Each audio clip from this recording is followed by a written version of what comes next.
Alexander Grant is a millionaire CEO in New York, powerful, precise, and utterly alone. One crisp morning in Central Park, he hears a boy singing. He's 10, barefoot, and has the same piercing blue eyes and golden hair as Alexander. But it's not the resemblance that stuns him, it's the drawing the boy carries. A sketch from years ago. A sketch only Alexander could have made. The boy's name is Ethan. He lives in the park. No parents. No home. And with trembling hands he asks softly, "Are you my dad?" Shocked, Alexander brings him to safety, desperate for answers. A DNA test confirms the truth. Ethan is his son. His mother passed away, never telling Alexander. Now, the CEO who built an empire must learn to be a father to a boy who flinches at silk sheets and sleeps on the floor, too scared to trust.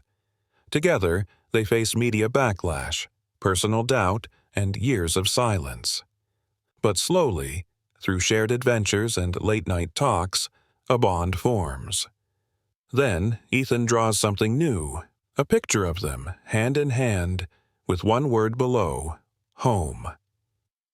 Will this broken man finally become the father he never knew he could be? Subscribe to see this heartfelt story unfold. The wind sliced through Fifth Avenue like a blade as Alexander Grant adjusted his running gloves and turned onto the path that led into Central Park. At 39, he was the youngest CEO to ever head Titan Media Group, a global conglomerate with news anchors in 10 countries and streaming rights in 100 more. But none of that mattered at 6:15 a.m. in a gray hoodie, pounding pavement through the city's lungs, chasing silence. His blonde hair, damp with sweat, clung to his forehead. His piercing blue eyes scanned the trees and joggers, but he wasn't looking for anyone. He never was. New York's noise didn't reach here, not when he ran before dawn. Then he heard it, a voice, high, clear, untrained, but singing. Not a street performer, not a podcast. A child. He slowed, almost stopped, rounding the bend near Cherry Hill Fountain. A boy sat on the bench, legs crossed, blonde hair poking from a knit cap, cheeks red from the cold. He sang softly, unaware of the world around him. Alexander stared. The boy couldn't have been older than 10, maybe 9, but it wasn't just the voice, it was the eyes. Blue, too blue. And the face, his face, only smaller, thinner, roughened by wind and hunger. The boy stopped singing when he noticed the man. "Hi." Alexander cleared his throat, suddenly aware of his racing heart. "Hey, kid, what are you doing out here this early?" The boy shrugged. "I live nearby." He smiled, then dug into his torn backpack and pulled out something. "Want to see my drawing?" He held up a paper, faded, crumpled. Colored pencil lines, childlike and vibrant. A man stood next to a woman, holding a little boy's hand. Alexander froze. He knew that drawing. Not the paper, the style. The way the man's hair swept right. The triangle tree with a split trunk. He had drawn that, years ago, in a hotel room, for someone he hadn't thought about in years. "Where did you get this?" he asked, voice lower now. The boy studied him. "My mom had it. She said it was mine to keep." Alexander sat beside him, his breath uneven. "What's your name?" "Ethan," the boy said. "Ethan Brooks." Alexander's world cracked open. Brooks. Claire Brooks. She had vanished from his life 11 years ago. She left without a trace, just a note on his desk saying she needed to start over. No contact, no return. He swallowed. "Ethan, do you live with your mom?" The boy looked down. "She got sick. I tried to help, but she never got better." He sniffed. "One day, she didn't wake up." Alexander closed his eyes, trying to steady the storm inside him. "She said if I ever found someone with eyes like mine, I should show them the drawing." A long silence fell between them. Alexander stared at the paper again. The man was smiling in it. He hadn't smiled like that in years. Ethan pulled his legs up onto the bench. You look like the man in the picture. Are you my dad? The question hit like a blade. Alexander opened his mouth, but no words came. He nodded slowly, then finally managed to say, I think I am. The boy blinked. Are you going to leave like everyone else? Alexander stood. No. He took a breath. Come on, Ethan. Let's get you warm. He placed a gentle hand on the boy's shoulder. Ethan didn't flinch. They walked side by side, the drawing still clutched in Ethan's hand. And as they stepped into the morning light, the image of that crumpled sketch, two hands held tight, lingered between them like a promise waiting to be fulfilled.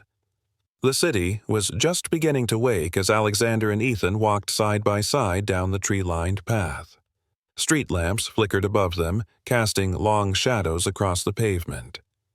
Ethan clutched the folded drawing in his hand, and Alexander couldn't stop glancing at it, at the crude lines that held so much weight. Where do you sleep? Alexander asked gently, trying not to let the ache in his chest show. Usually by the museum, Ethan said, tugging his cap lower over his ears. There's a spot behind the bushes where the guards don't look much. Alexander winced. Alone? Ethan nodded, his voice soft. Sometimes there's an old man nearby. He doesn't talk much, but he gives me space. They reached the corner of East 72nd Street. Yellow cabs sped by, horns distant and constant. Alexander's sleek black SUV pulled up with a soft purr. The driver jumped out and opened the door. Ethan froze. His eyes darted to the car, then back to Alexander. You rich or something?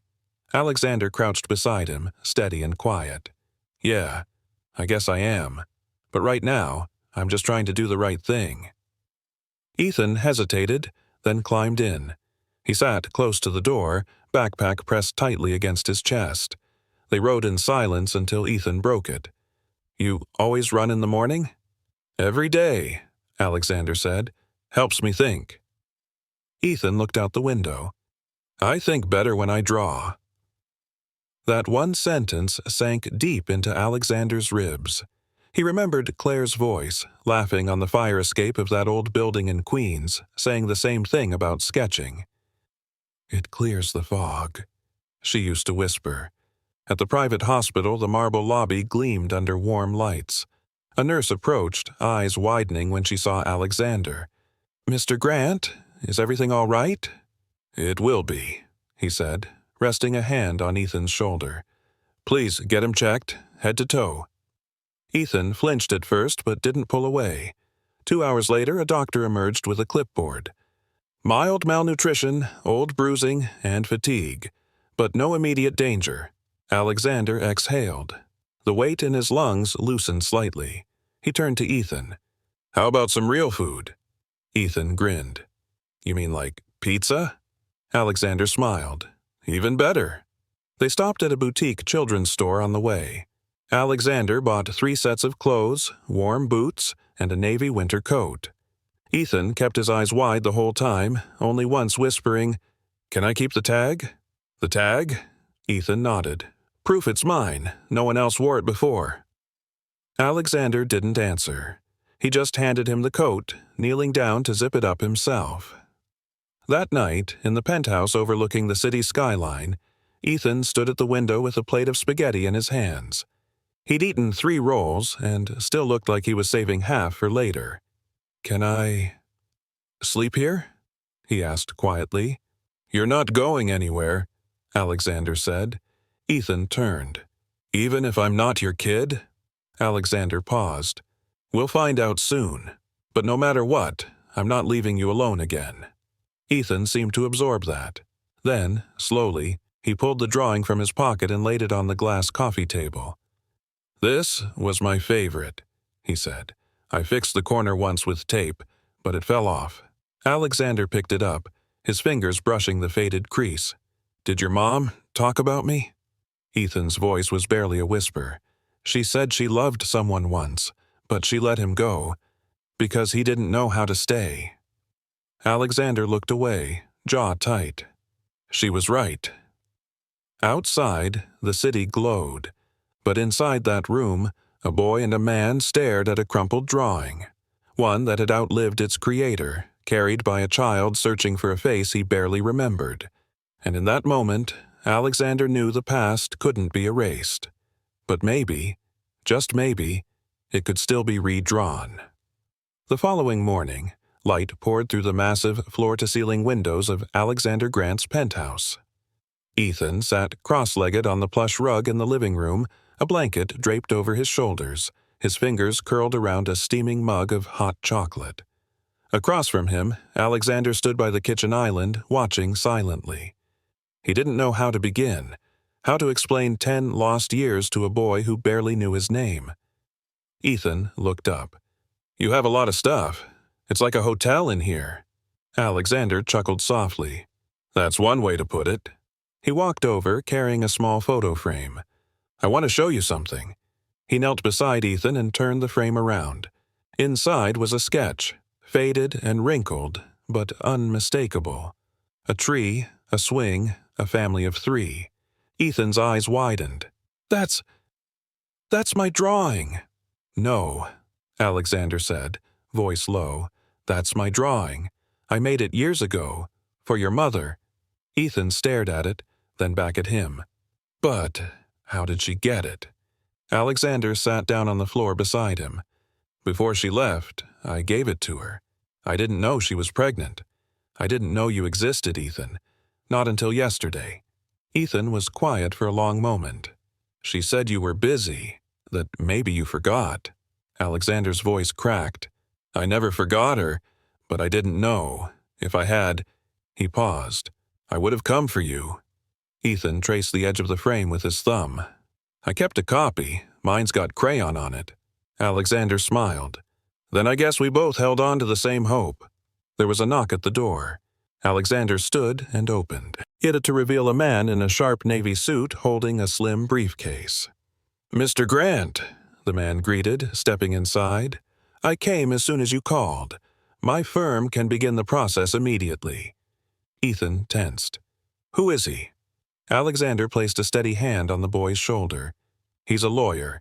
He's going to help us find out the truth, legally, through a DNA test."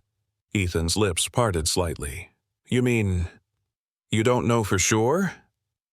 Alexander crouched down to meet his eyes. "I believe it, but I want to be certain, so no one can ever question it again. You deserve that." Ethan nodded slowly. "Okay." Later that afternoon, in a private clinic, the nurse handed Ethan a cotton swab. The boy sat still as she gently swabbed the inside of his cheek. He winced, but didn't complain.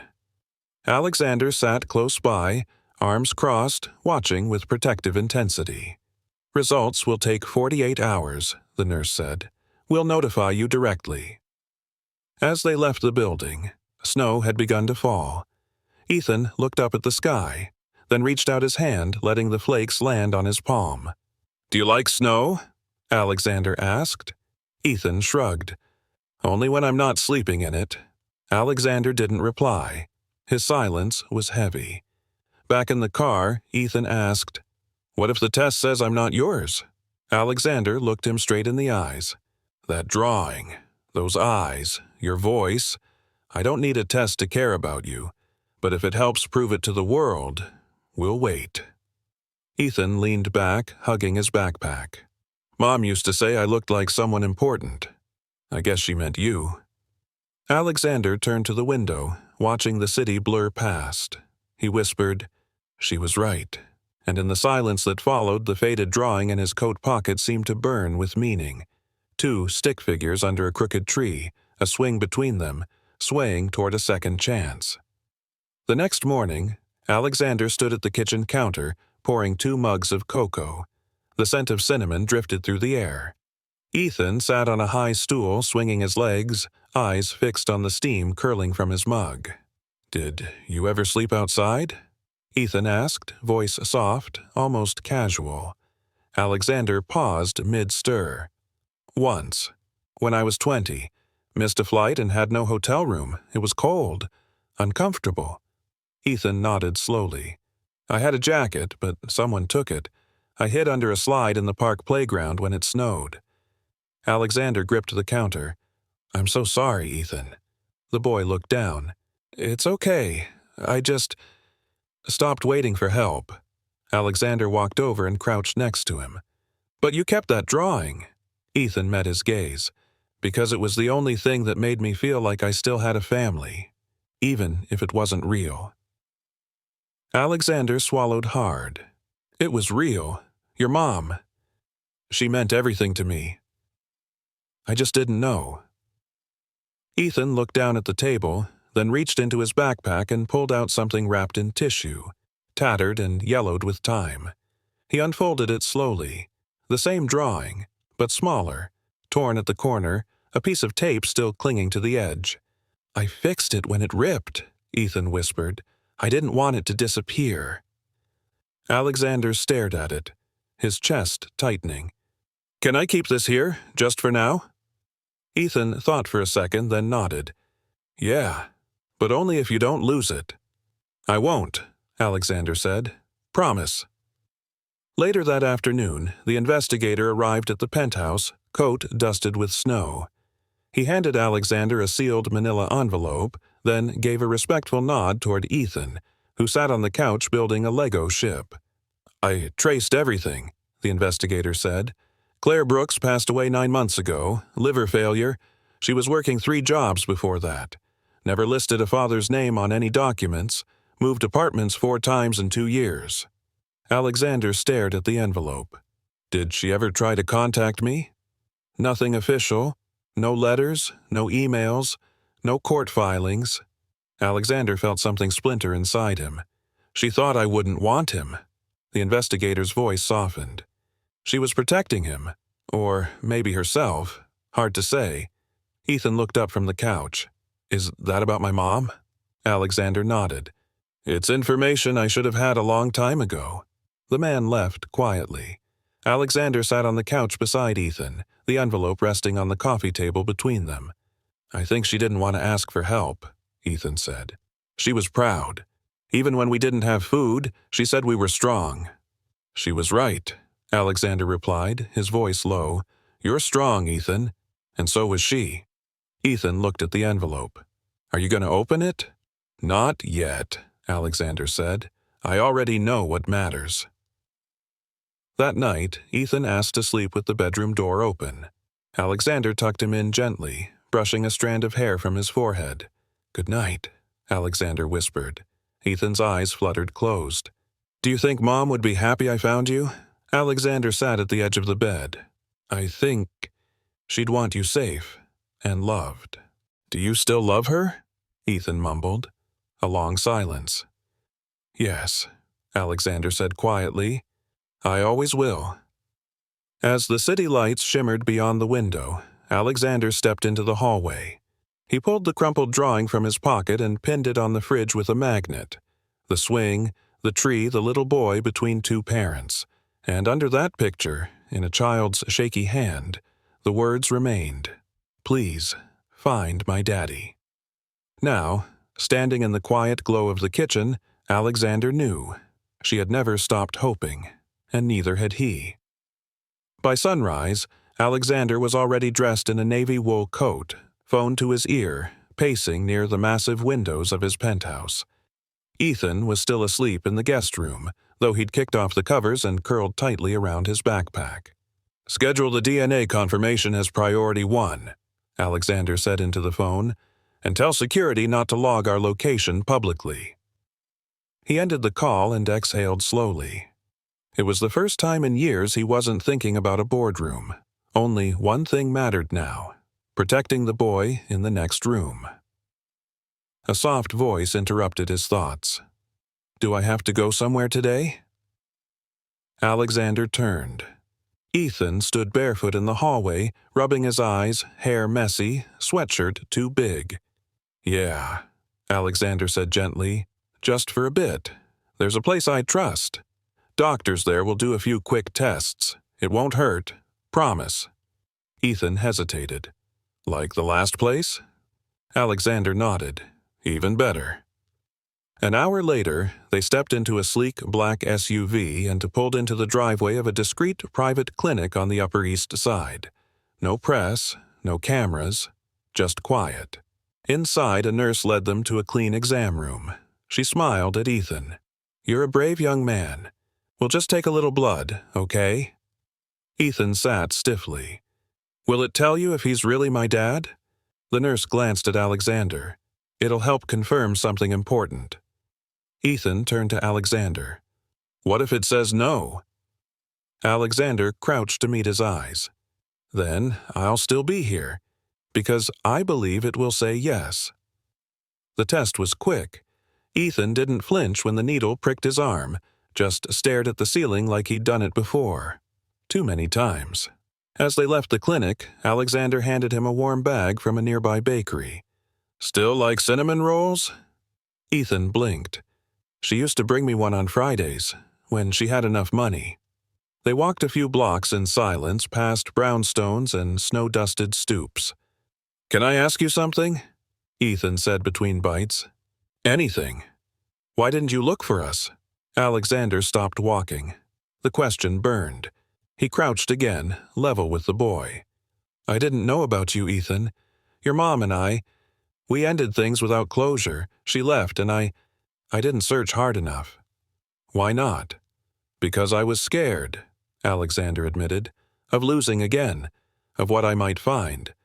But I regret it, more than anything." Ethan studied him, quiet. Then, without a word, he handed Alexander the last bite of his cinnamon roll. "Here, you can have it."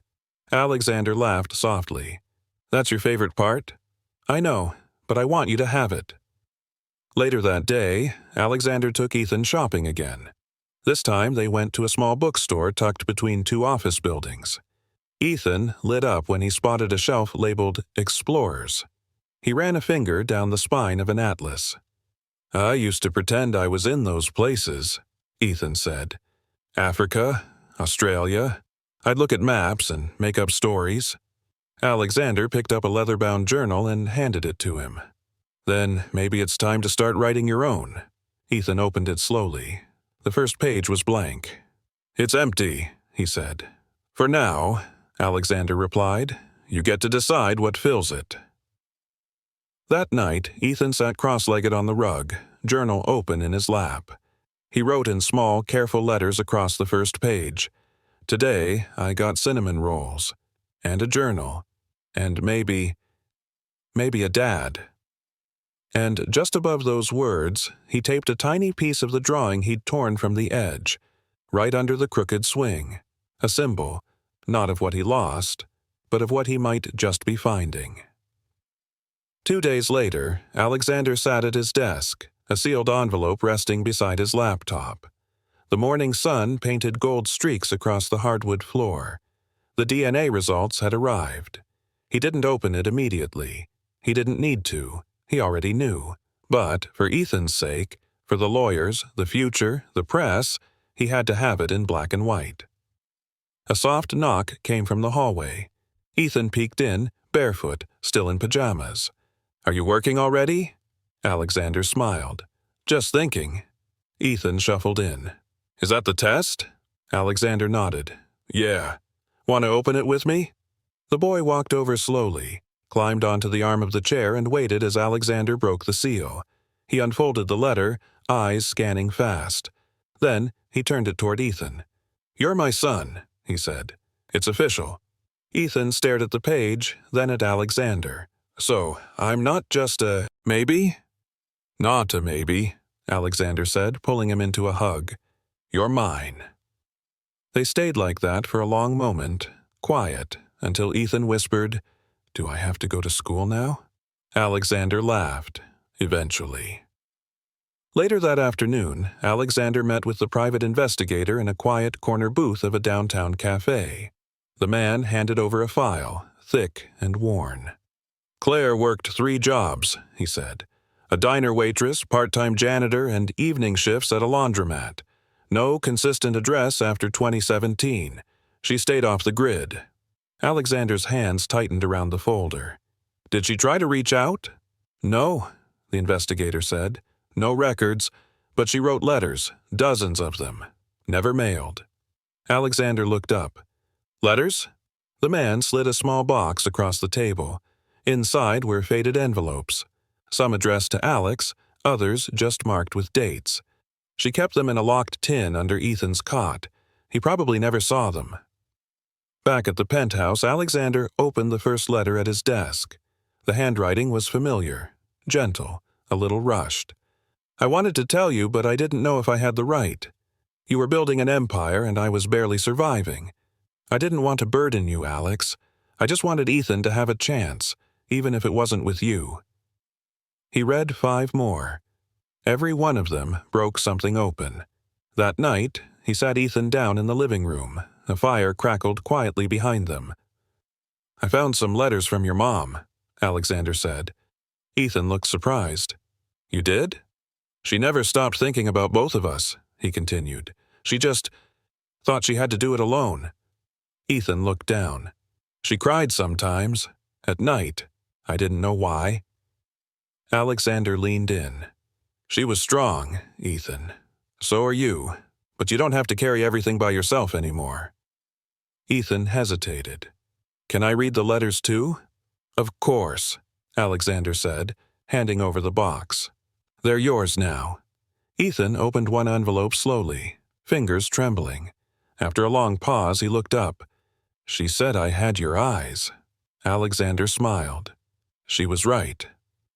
Later, Ethan taped one of the letters beside the drawing on the fridge.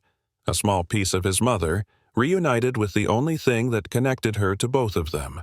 The fridge, once blank, now held a story. Drawn in crayon, sealed in ink, and finally understood. The following morning, the city stirred beneath a layer of frost. Alexander poured coffee in the quiet kitchen while Ethan sat nearby, flipping through a worn book about explorers. A candle flickered between them. Did you always want to be a CEO? Ethan asked, eyes still on the page. Alexander took a sip, thoughtful. No, I wanted to be a pilot, or a travel writer, something that meant I'd always be moving. Ethan looked up. So, what changed? Alexander smiled faintly. I thought building something big would matter more, but I think I left the most important thing behind. Ethan turned the page, then pulled out his journal. Can I write that down? Sure, Alexander said. It's yours to keep. Just before lunch, the doorbell rang. Alexander answered to find his lawyer, Margaret Ruiz, holding a thick folder and a small box. It's done, she said quietly. DNA confirmed. We've submitted the declaration of paternity. Ethan is now legally your son. Alexander blinked, breath catching. Margaret smiled. And this, she handed over the box, is for Ethan. Inside was a modest gold chain with a small silver tag. It read, Ethan Brooks Grant. Ethan stared at it as Alexander presented it. Do you like it? The boy nodded slowly. It's mine?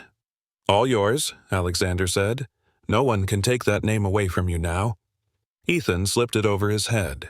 It hung low against his sweatshirt.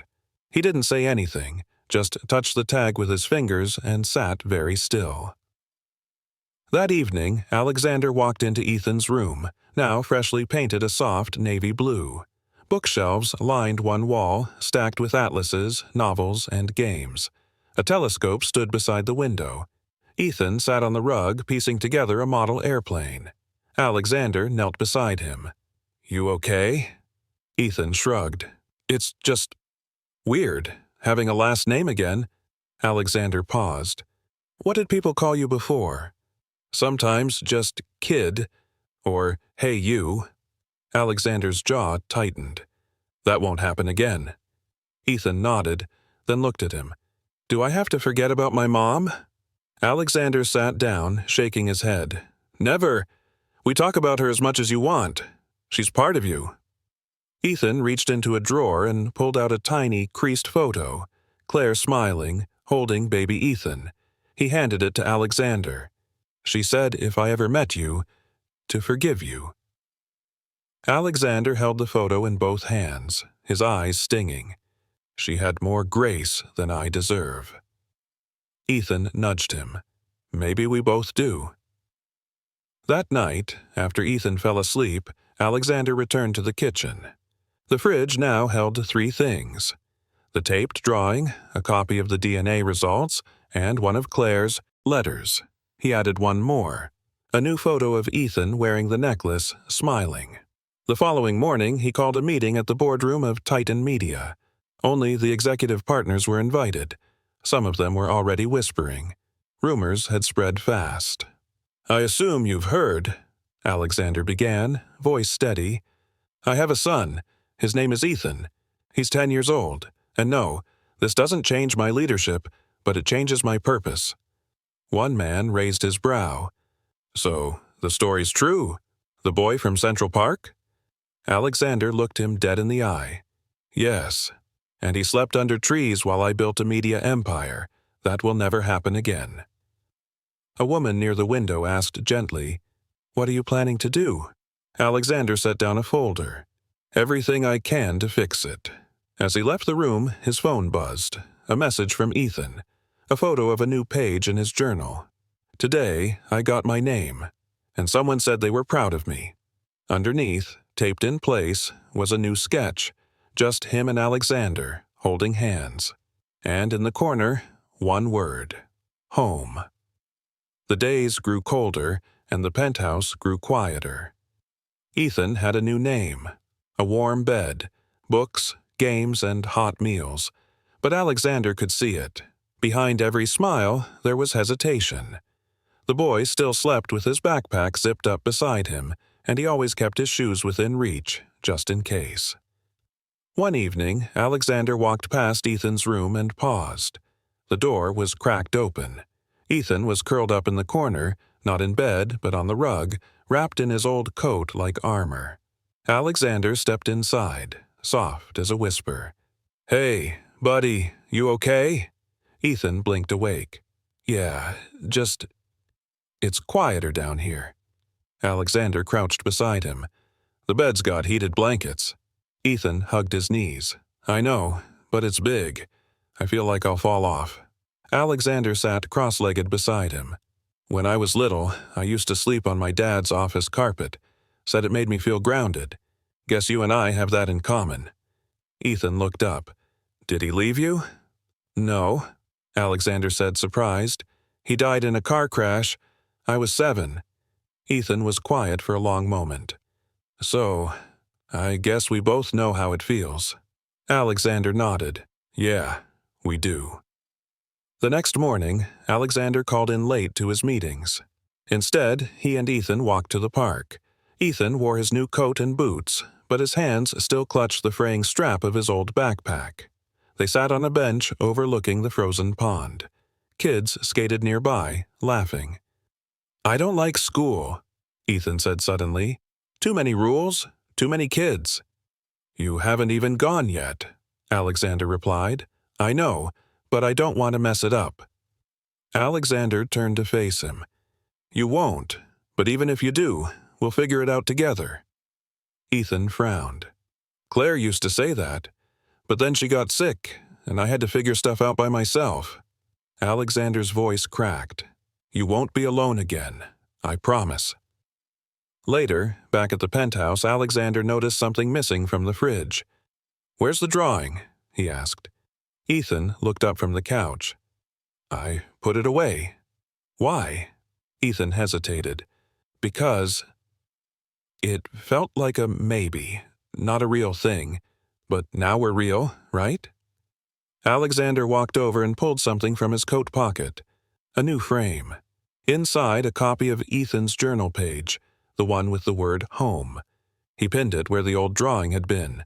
Ethan smiled. "That's better." But that night, when Alexander tucked him in, Ethan whispered, "What if you get tired of me?" Alexander froze. "Why would you think that?" Ethan stared at the ceiling. "People always leave. Or move on. Maybe you will, too." Alexander sat on the edge of the bed. "Let me tell you something." He pulled a small box from his pocket. Inside was a compass. Brass, old, but polished. "This was my father's," Alexander said. He gave it to me when I was a boy. Told me to follow it home, no matter where I was. Ethan touched it gently. It still works? Always, Alexander said. And now it's yours. He placed the compass on Ethan's nightstand.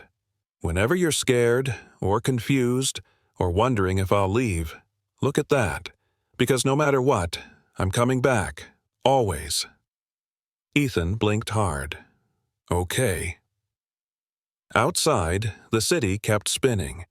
But inside that room, a boy slept with a compass beside him, and a man sat beside a child he was finally learning to love. Not out of guilt, but out of choice.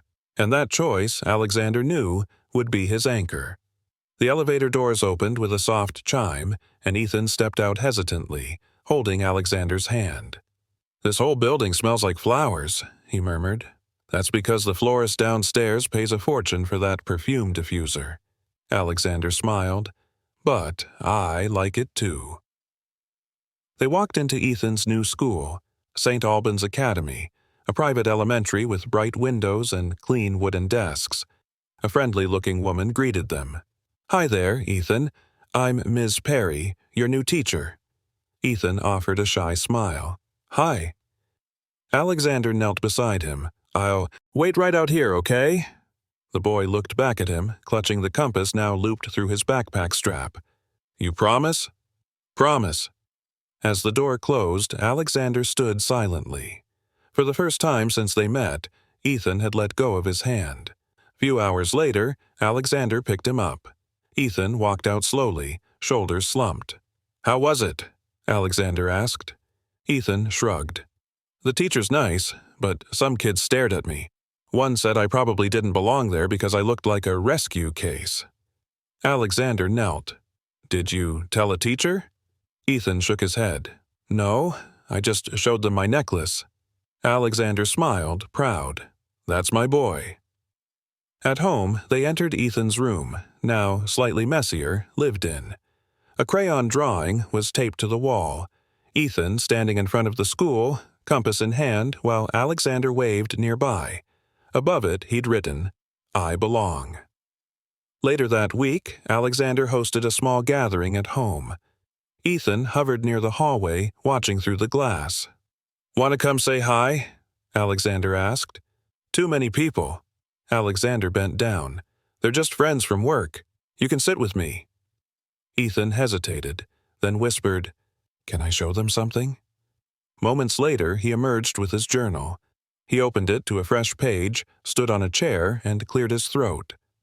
"I used to sleep in the park," he said, "but now I have a room and a school. I even got a name again." The room went silent. He held up the journal.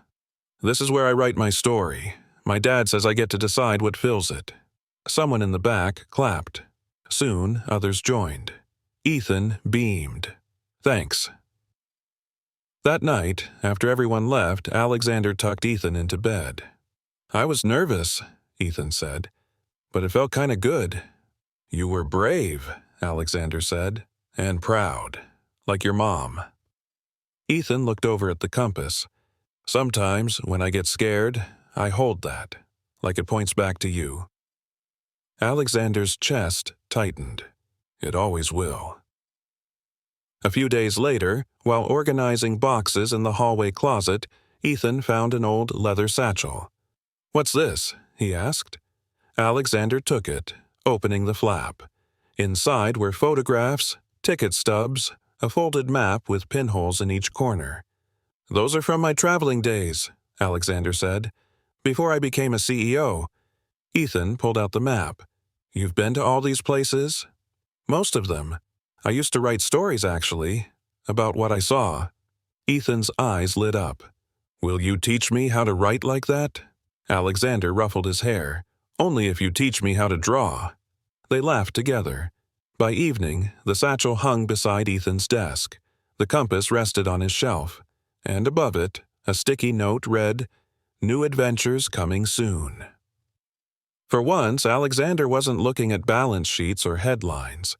He was watching something far more meaningful unfold, page by page, memory by memory, and right beside him, A boy who once had nothing was beginning to dream.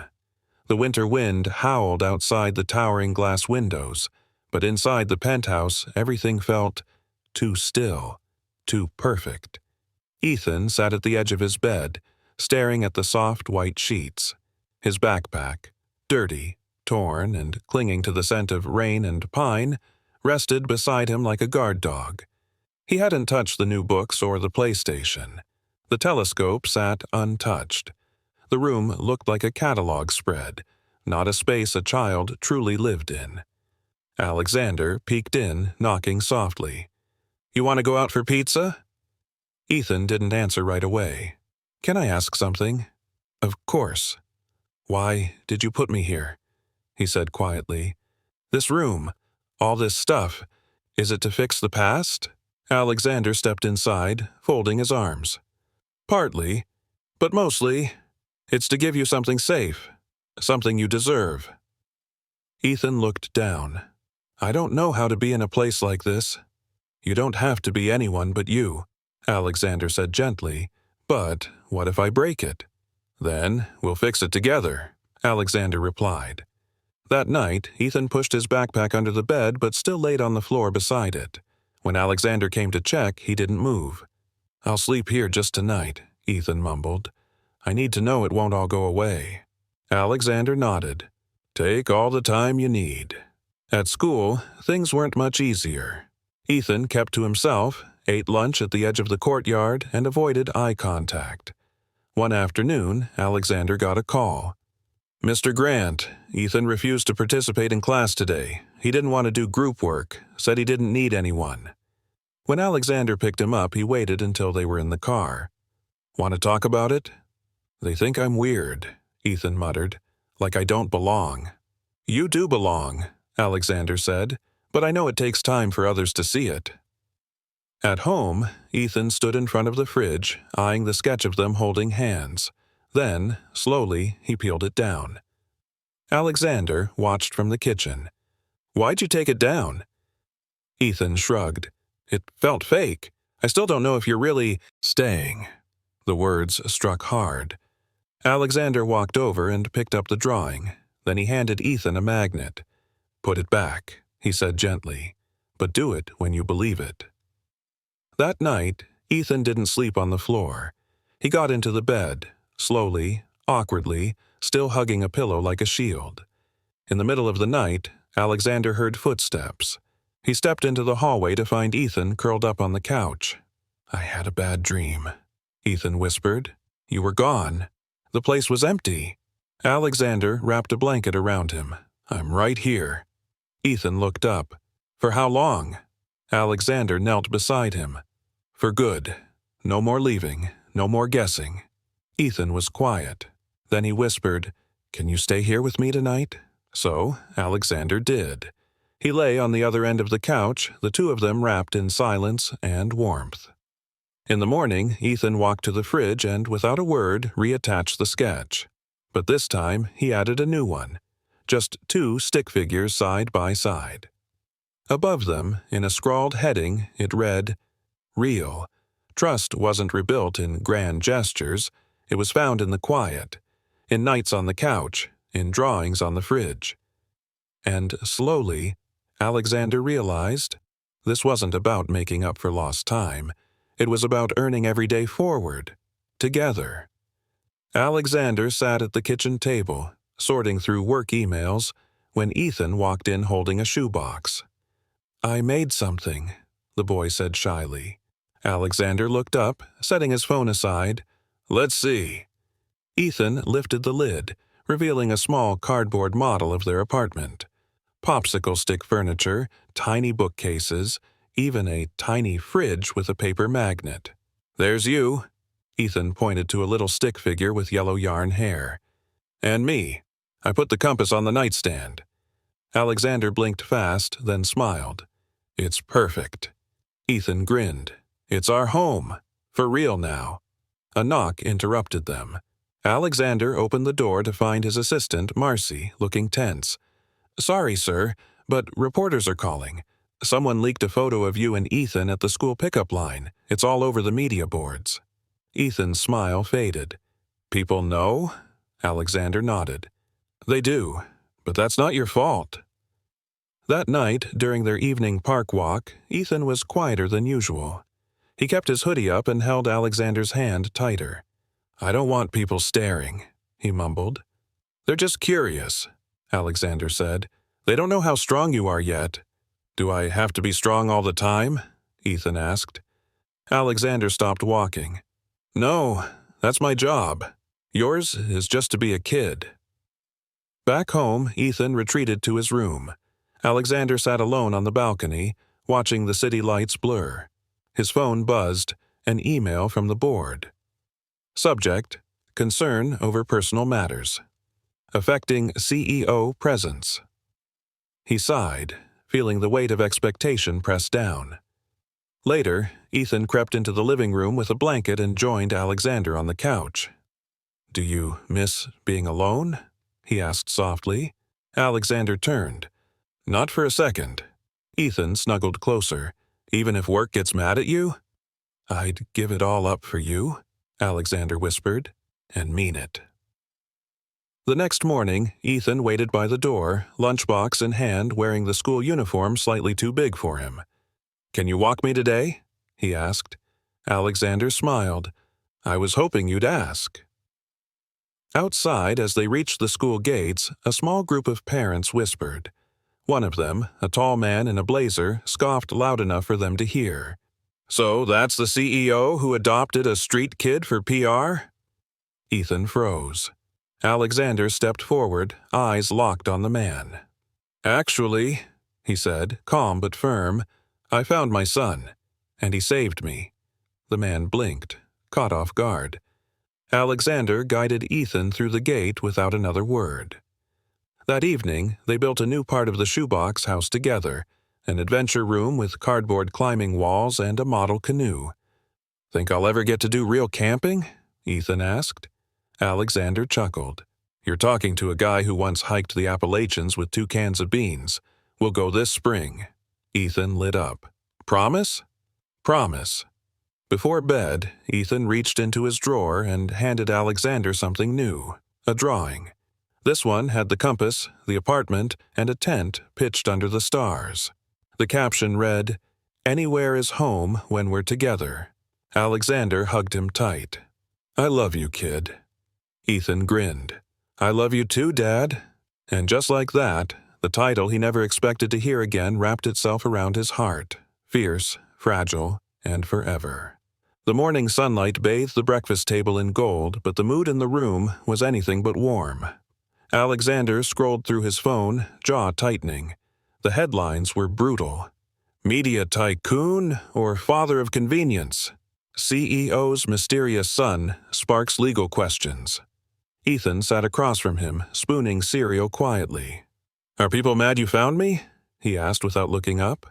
Alexander put down the phone. They don't know what they're talking about. But they're saying you only took me in to look good, Ethan murmured. That I'm not really your son. Alexander leaned in. You're my son, Ethan. Nothing changes that, not what strangers think. Ethan nodded slowly, then pushed his bowl away. Can I stay home today? Alexander hesitated. We can do something better. You up for a walk? They went to the same bench in Central Park where it all began. The wind was cool, the trees starting to turn. Ethan sat where he had sung that first day. I used to think this bench was mine, he said softly, my only safe place. It was, Alexander replied. Now your safe place can be wherever you want, even with me. Ethan looked up, conflicted. But what if the people at your job make you choose? Alexander was silent for a long moment. Then he said, If they do, I already know who I'm choosing. Back at the office, tensions were rising. Board members questioned Alexander's priorities, citing drops in productivity and media distraction. In one closed-door meeting, a shareholder snapped, If this child situation jeopardizes our merger, it's on you. Alexander stood slowly. This child situation has a name, Ethan, and if you think I'll sacrifice him for a headline, you've misunderstood who I am. That evening, Alexander found Ethan building another room on the shoebox house. This time it was a stage with paper microphones. "What's this?" he asked. "A performance room," Ethan grinned. "For singing. I want to stop hiding." Alexander smiled, heart swelling. "You want to sing again?" Ethan nodded. "Even if they talk about us, I want to sing with you." The following week, news broke that Alexander had declined to renew a major advertising contract linked to a partner who criticized Ethan publicly. The press erupted. Some called him irresponsible. Others called him brave. A local reporter cornered him on the steps outside the network office. "Mr. Grant, aren't you afraid this damages your credibility as CEO?" Alexander looked straight into the camera. "My credibility doesn't come from numbers. It comes from what I stand for.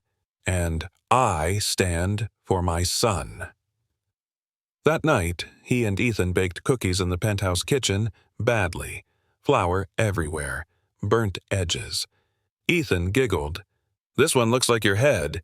Alexander laughed. "Hey, I have more hair than that." When they sat on the couch, Ethan curled up and whispered, "Even if the world's loud, it's quiet here, with you." Alexander kissed the top of his head. "Then we'll stay in the quiet, as long as you need." And taped to the fridge, just beneath the old sketch of them holding hands, was a new one. Alexander in a suit, standing with Ethan on a stage, microphones in hand, drawn in bright crayon. The caption, "Truth is louder than noise." And it was. Under the bright lights of the studio, Alexander adjusted his lapel mic. The camera crew gave him a countdown, but his focus wasn't on the teleprompter. It was on Ethan, seated off to the side, sketchbook in hand, legs swinging nervously. The host leaned forward as the segment opened. "Mr. Grant, why now? Why share this story with the world?" Alexander inhaled, steadying his voice. "Because for too long I was silent. I thought success meant control, image, perfection. But I was wrong. It means showing up. It means truth." He paused, eyes softening. "My son, Ethan, lived in the shadows while I lived in a tower. I didn't know, but now I do, and I will never let him disappear again." A photograph appeared on screen. Ethan's drawing. Alexander, Ethan, and a golden retriever they'd met in the park, titled "Our Real Family." The audience fell silent. Then the host asked, "What would you say to others, parents, CEOs, anyone listening, who may have overlooked the vulnerable?" Alexander looked into the camera. According to federal data, over 1.5 million children in the U.S. experience homelessness each year. That's not just a number, that's Ethan and every child like him. And it's not someone else's problem. It's all of ours. Backstage, Ethan watched wide-eyed as the audience clapped.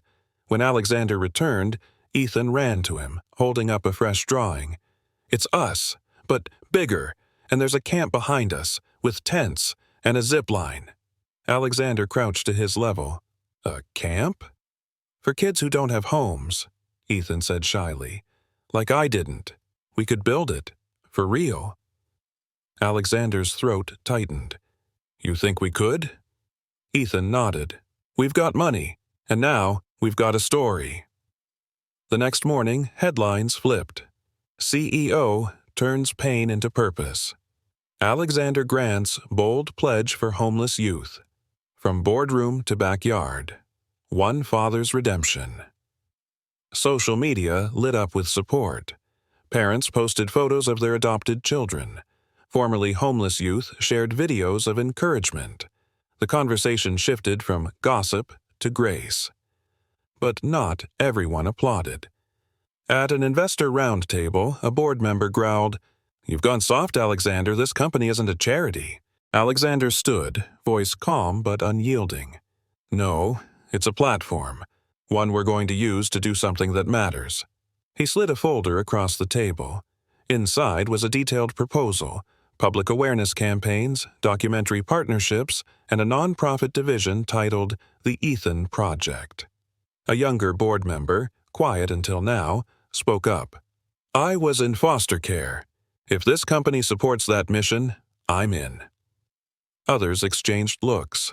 One by one, hands lifted in agreement. Later that night, Alexander and Ethan sat on the rooftop garden, city lights glittering below. "You were amazing today," Ethan whispered. "So were you," Alexander replied. "You gave me a mission." Ethan looked down at his drawing. Then he tore it in half, gently, and gave one piece to Alexander. "Now we both carry it, one part each." Alexander held the paper like gold, a symbol of trust rebuilt, not in boardrooms, but between father and son. And somewhere, far from the lights and cameras, another child held a crumpled blanket tighter, dreaming that someone might find them too. And maybe, just maybe, they would. Months later, the crisp spring air filled the grounds of the newly opened Ethan Project Adventure Camp. Tents lined a clearing surrounded by towering pines, laughter echoing through the woods. Alexander stood beside Ethan, watching the boy lead a group of kids along a zip-line course. His eyes sparkled with a mixture of pride and disbelief. "Look what I made, Dad!" Ethan shouted, running back with a crumpled drawing in his hand. Alexander smiled, crouching down to take the paper. It showed a sprawling camp, with tents, a lake, and kids running free. In the center, two figures stood hand in hand, one tall, one small, beneath a giant tree. "That's us," Ethan said softly. "Our new home." Alexander's throat tightened. "It's perfect." They spent the day leading hiking trails, sharing stories by campfires, and teaching survival skills to children who, like Ethan once did, had known too many nights without shelter. Later, as the sun dipped behind the mountains, Alexander and Ethan sat on the porch of the main lodge. "You've done so much," Ethan said quietly. "I'm proud of you. Proud of us." Alexander took Ethan's hand in his. "I'm proud of you too, kid. You taught me what family really means." Ethan looked up, eyes shining. "Do you think Mom would be proud?" Alexander nodded. "More than anything. She's here, in every step we take." That night, back at the penthouse, Ethan carefully framed the camp drawing and placed it on the wall beside the old sketch of their family. He pulled out his journal and scribbled a new entry. "Today, I found home again. Not just in a place, but in a heart, in a dad." Alexander read it over his shoulder, his own eyes wet. "You've come so far," he whispered, "and so have I." Outside, the city buzzed on, unaware of the quiet miracle unfolding inside a glass tower. Inside, a father and son sat side by side, not just building a home, but a legacy. A promise drawn not with crayon, but with love.